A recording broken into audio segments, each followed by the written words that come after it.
Good morning, children. We are starting with part 2 of a chapter 1, Matter in Our Surroundings.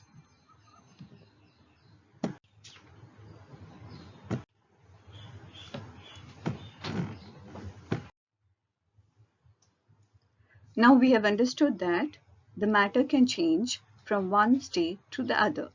So when a solid is heated, it changes into liquid, and when liquid is heated, it changes into gas.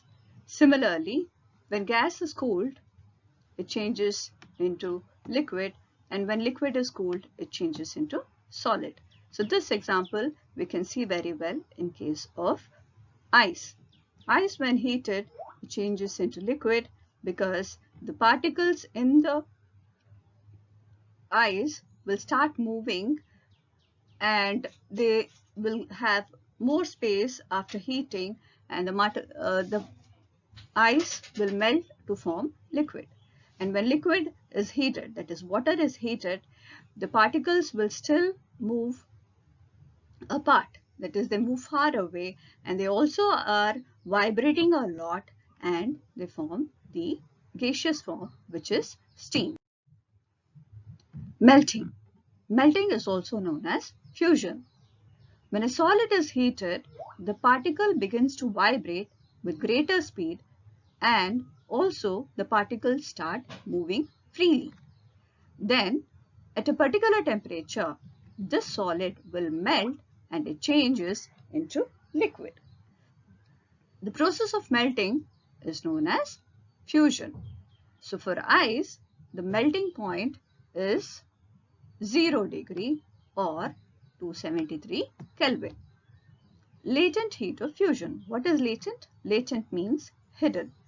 The amount of heat energy that is required to change 1 kg of solid into liquid at atmospheric pressure at its melting point is called as heat of fusion. This is a 2-mark question. Latent heat of fusion, they might ask as 1 mark or 2 mark question. So here we see that particles of water at 0 degree have more energy as compared to the particles in ice at the same temperature. Boiling. When a liquid is heated, its particles begin to move even faster, right? Heating is making the molecules to move faster, and the space between the molecules is also increasing.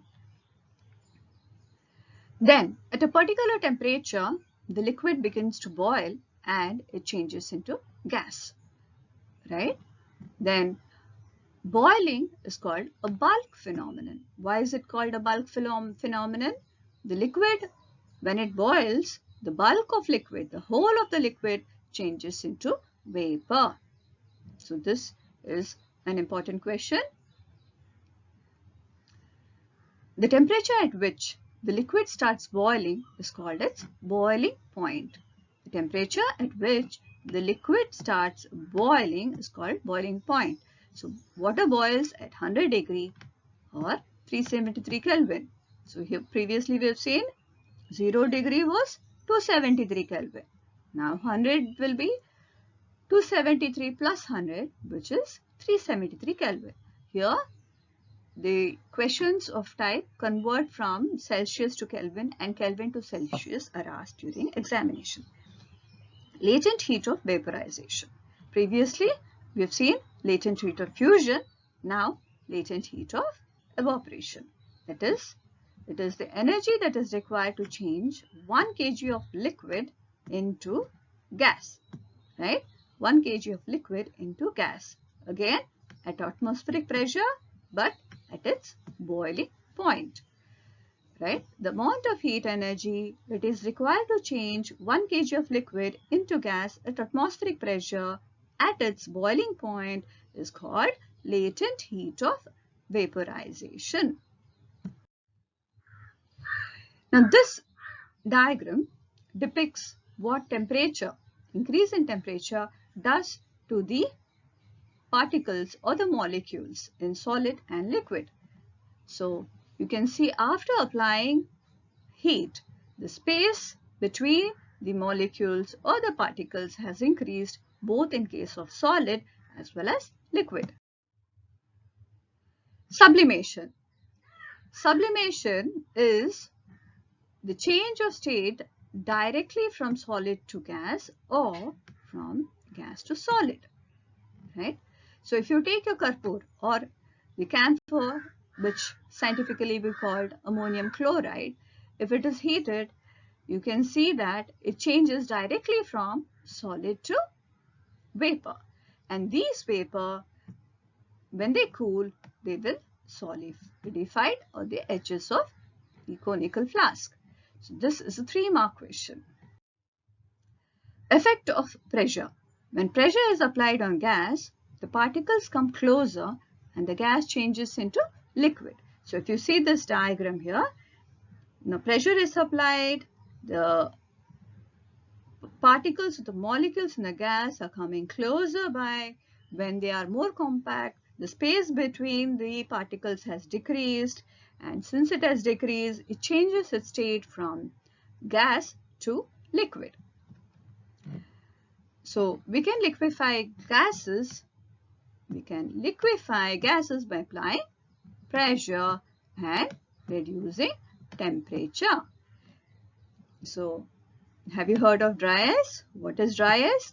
Dry ice is nothing but compressed solid carbon dioxide. If the pressure is reduced, it changes directly to gas without coming into liquid state. So the solid carbon dioxide is known as dry ice. So one example is your liquefied petroleum gas. Now we have understood that the states of matter can be interchanged, right? Now let's see what are the terms given for these changes. If solid is changing into gas, we call it sublimation, and if gas changes to solid, again we call it as sublimation.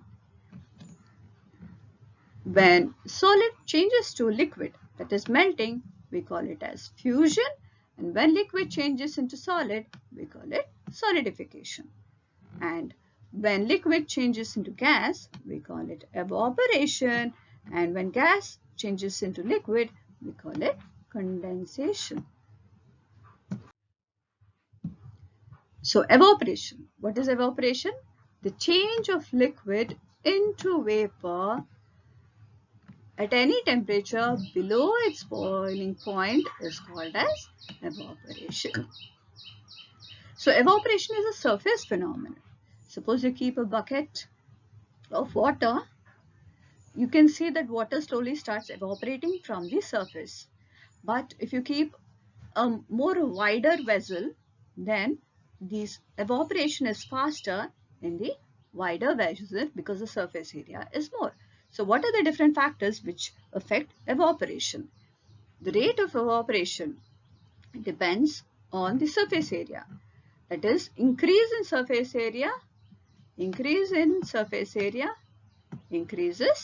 evaporation. Increases evaporation. Increase in temperature also increases rate of evaporation. Increase in humidity, what happens? It decreases rate of evaporation. Why? We have previously heard of diffusion. That is, molecules will start moving from a region of higher concentration to lower concentration. In the atmosphere, if the humidity is more, the water content is more, then the rate of evaporation decreases. Increase in wind speed also increases evaporation. So this is an important question for your examination. Now let's see the next concept, evaporation causing cooling. When a liquid evaporates, the particles of liquid absorb heat from the surroundings and they evaporate. So the surrounding becomes cold. So this example, you can see if you sprinkle some water on the roof, it gets evaporated and it makes the surface cool.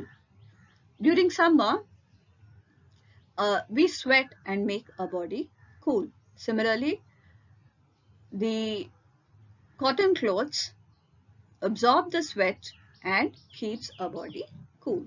So these are all the reason kind of questions. Give reason kind of questions. Now two more concepts. One, what happens when you pour some acetone on your palm? When a liquid evaporates, the particles of liquid absorb heat from your palm and surroundings and evaporate, causing cooling. So acetone is nothing but your nail polish remover. When you put onto your palm, what happens? You start feeling cooling effect. This is because of the evaporation. And the second point here is, why do we see water droplets on outer surface of glass containing ice cold water? The water vapor present in air evaporates on coming in contact with the cold glass of water, and it loses energy and gets converted into liquid state. Therefore, we see the water droplets. So with this, we finish our chapter 1. Thank you.